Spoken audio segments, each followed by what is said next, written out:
you guys talk about Colt's character, and you guys also have something called a blue card in your evaluation process.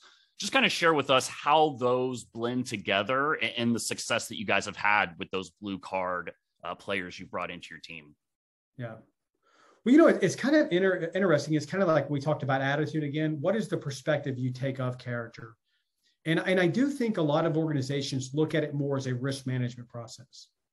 They're trying to down select or select out those that they think would ultimately be an issue. They're trying to select that. They're trying to cut off the bottom end of the tail.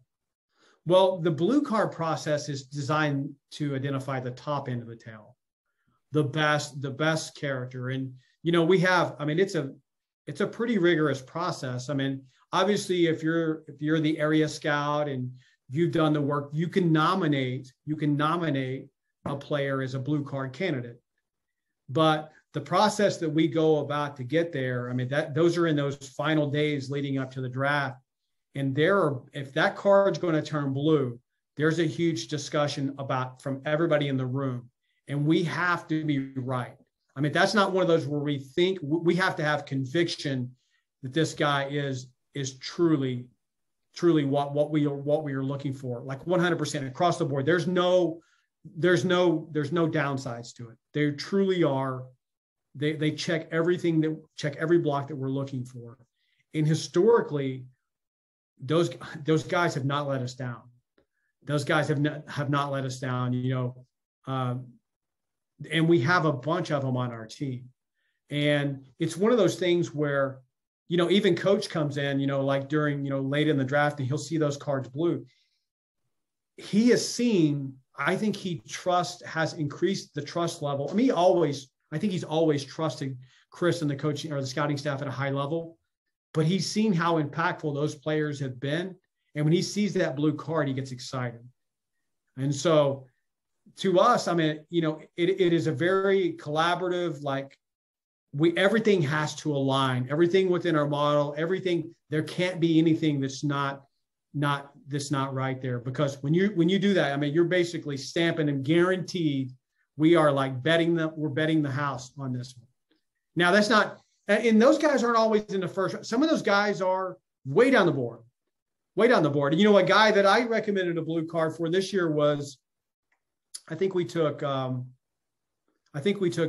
Ogletree in the 6th round. Was it 6 or 7? 6, I believe. And to many, I'd say a lot of people didn't know who he is.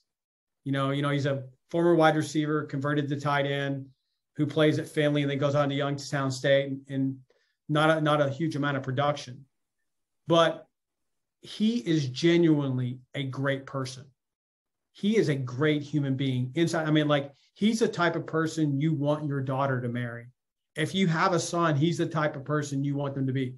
He is a great, great person. He's extremely intelligent. He's super high character across the board. So to me, he's a blue card. He stands for everything that we look for in a player. Now, I'm not saying that Drew's going to be X, Y, or Z, but the one thing that I will bet on, he's not going to beat himself. He is not going to beat himself. And you know what? He is going to be a great teammate, and I think he'll outperform where he was taken in the draft. I'll be on record for that one. I'll put myself on record on that one. Yeah, I love that. And I think that what I also like is that it's not just guys at the top of the draft, right? Yeah. It can be a 6th round pick where on paper, maybe they don't have the talent, or they're 6'3" instead of 6'5". But like you said, they represent, and the character and the culture that you're talking about is what allows a quote unquote average player to become a good player, and what allows a good player to become a great player. Well, the good thing about Drew is I don't think we sacrificed on the talent. What we were taking a chance on was the inexperience. Mm-hmm. What we were doing is taking a chance. We believe he has win with traits. We don't feel like this is one where, he has a sufficient level of talent. He's a great kid. No, we think he has win with traits, and he's a great person. He's a great teammate. He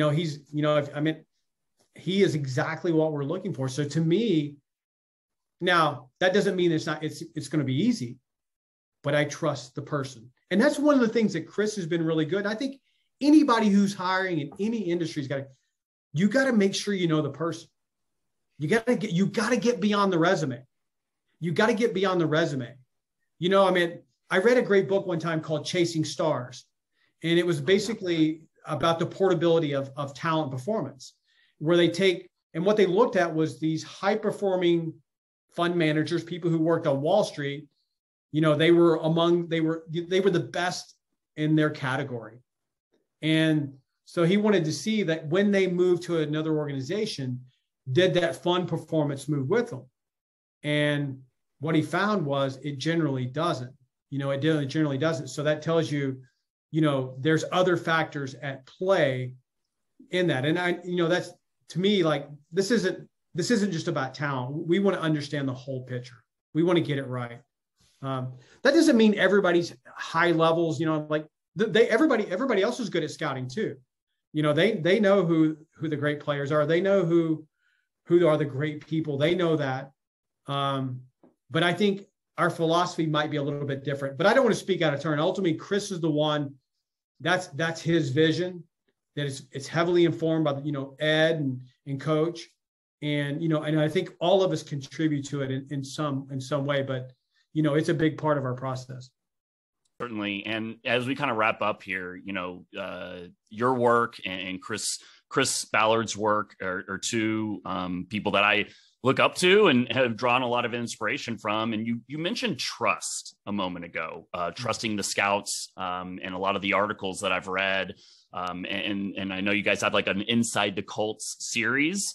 And I've distinctly heard Chris talking about, you know, wanting everybody to contribute to the conversation and wanting to hear from everybody in the room. And so I just want to, as we kind of close, just give us a little insight into Chris's leadership. And it seems like he builds a really collaborative environment. And maybe if you could just give us a couple of insights into that leadership and the environment that he's built there in Indianapolis. Yeah. I put Chris and Coach together. Both are incredible people. They what they stand for, their beliefs, their values, the way they treat people, how inclusive they are. They're both great people. And I think that's one of the things that's allowed our culture to be great, is there's so much synergy between, I mean, they're aligned in how they see the world. That doesn't mean they always that they see every decision the same, but, you know, on a philosophical level, on a belief level, on a values level, on a trust level, it's all really, really high. But when it comes back to Chris, I mean, like I said before, Chris is extremely collaborative, extremely, extremely collaborative. You know, I don't know how other teams work. I just know this: everybody is in the room. Everybody is in the room all the time. You know, and one of the things that, you know, what comes with that access is trust.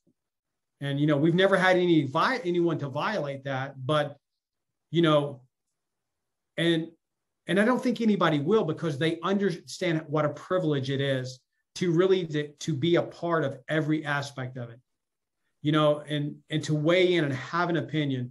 And so to me, yeah, so Chris is very collaborative. And not only that, he looks at things from every angle. I mean, every scout has you know, when you're sitting here watching film, every scout is weighing in on that process. You know, the docs are weighing in, the analytics guys weighing in, everybody's weighing in. Chris is talking to coaches and our coaches and the players' coaches, and his ability, I think what makes him special is his ability to arrive at a final decision.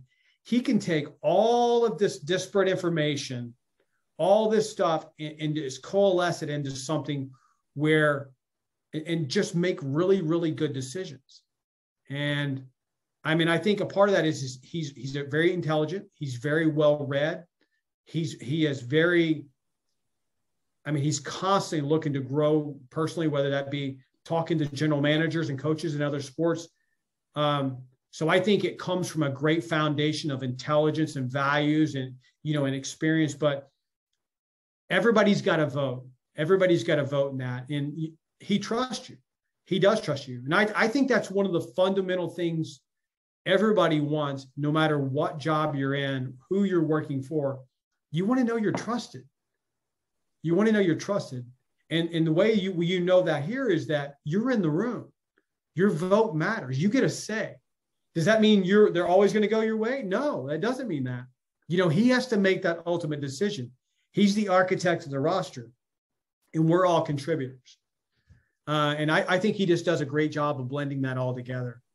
And, it kind of goes back to it. I mean, that's, I'm super excited to work for an owner and an organization. It's just great. It's a great, great team.